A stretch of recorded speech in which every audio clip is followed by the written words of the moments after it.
all of these three objects have the same setup on them. But when I move around, the sphere looks like it's kind of just showing the same thing all the time, like it's stuck on the sphere even though we rotate around it.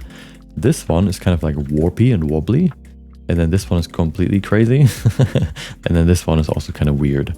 So this one is the flower that I just used to kind of see what like it overall looks like, my test image basically. And then this one is how I've seen it used in a model before, which is basically like a custom sort of facing node, because it uses a texture to put this highlight or this I guess highlight mask, for example, on the sphere, on the monkey and whatever. And the way this works is with this vector transform. Let me show you for a second how this works, because if you understand this, it can be pretty useful and pretty powerful. What the vector transform basically does is it takes the XYZ values of the object or of whatever you plug in here, and then it converts it to another one. So as an example, for example, I don't know why I always say that. As an example, I think it's a bit easier to understand if I split these values. Let's say we take the normal output here right now, okay? You know, this is x value 0 and then it goes into negative, and here's x value 0 and going to positive. So this is the x direction, as you can see, you know, with these axes too. So that's what the normals are showing for x. Then of course y would be going in this direction, following the green line, I mean, and the z would then be going top. And now let's see what happens when we look at this. So we take the normal of the texture coordinates, we plug it into the vector transform, set it to normal, and then we transform it from world, which is what we've just seen, right? These are based on the world. And now we take these values and we transform them so they're based on the camera view. It might be a bit weird to understand, but hopefully when you see this, it makes it a bit clearer. So now you can see what happens. Before, X looked like this, and if we rotate around, nothing happens because it's based on the world, the axis we can see here. But now, through the vector transform, now those values are based on the camera view. And as you can see, you know, if you have a camera view, it has width and height. Width would be X and height would be Y. And then Z would be the depth, how further you go in the 3D scene from your camera perspective. So in this case, for example, with the camera standing here, if you were to look through it, the Y axis would be the depth or the Z value. So it basically takes the XYZ from the world and then transforms it into the camera view.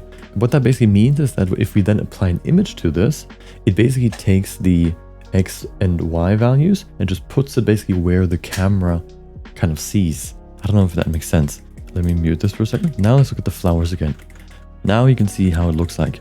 We still have, as you can see, the 0 point in the middle of this object. But then if we go further, you can see, we see the flowers, right? We see the flower image kind of just normally how it would look. If you then apply the mapping, now it basically just applies it to the object and it looks like this.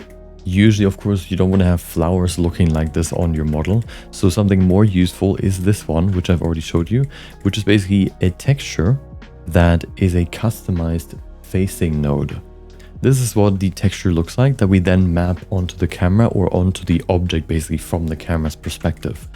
If you've ever created a matcap, this is basically how it works. This is how the matcap gets applied to any object. You get the image of the matcap material and then it puts it onto any object that you have based on the camera's view basically. That's how a matcap works. So when we want to apply this technique now, this is what it looked like before, right? You just know just the normal model, and then let's apply.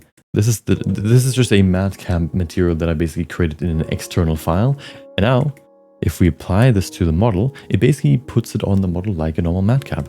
So once we show this, you can see we have the highlight right here on the arm. We have it right here. We have it right here. On the head, it's also there, but it's a bit weird because the normals are edited. And you can see the same here. This is how you could, for example, use this kind of technique.